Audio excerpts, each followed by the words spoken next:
Alright, so The Way Back. It was written and directed by Nat Faxon and Jim Rash. If you don't know who they are, they're the ones that wrote The Descendants, won an Oscar for it. Nat Faxon was Ben of Ben and Kate, that canceled TV show, and Jim Rash is the Dean from Community.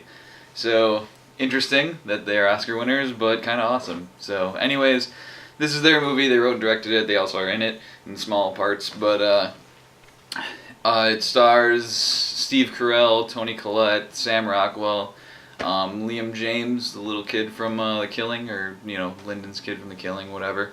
Yeah, it's a fantastic movie. It is a dramedy, as they like to call them, right? It's a comedy, but there's also some dramatic elements, some emotional stuff, some feels, and both of these things it succeeds at, alright? You will laugh a lot, and you will get the feels. So, it does it, right? Steve Carell this time plays a dick, right? So, don't usually see Steve Carell as an asshole. You kind of usually see him as either our hero or an idiot, or, whatever the case may be, but not usually an asshole. And in this movie, that's exactly what he is, and he does a good job. He's a believable asshole. He's not a over-the-top, unrealistic form of a dick. He is a, what you would typically find in the real world. He does an excellent job.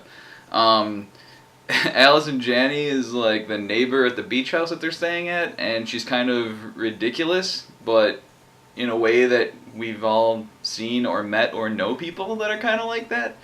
So that works. But really, when we get to Sam Rockwell, when he enters the movie, it becomes his movie, basically. Sam Rockwell basically steals the whole thing.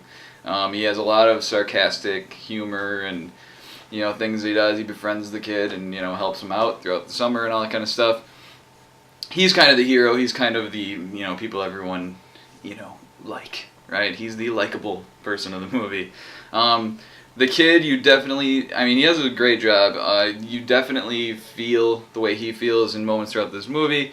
In the beginning, you're kind of like, wow, this is kind of bizarre. But anyways, he eventually finds his way, and you start to, enjoy yourself more as the movie goes on as well. By the end, you really feel for him. You understand, you go along, you take the journey with him, right? He is the audience. You view the movie through his eyes, basically.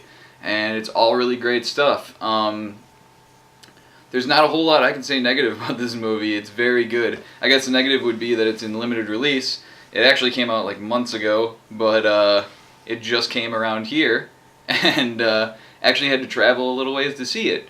So, yeah, try to find it, and try to see it if you can. If you can't, that kind of sucks. You may have to wait for Blu-ray or DVD or some kind of streaming service or whatever however you view things when they come out in physical formats. So, but I would definitely recommend it. It's a great movie.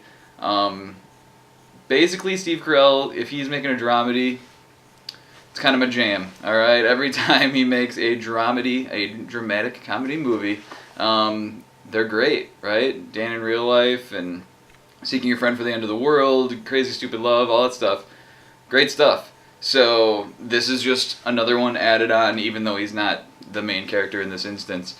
So, yeah, try to go see it if you can. If you can't, hold out and wait, and definitely check it out when it comes out. So, that's what I thought of The Way Back. Hopefully you enjoyed this.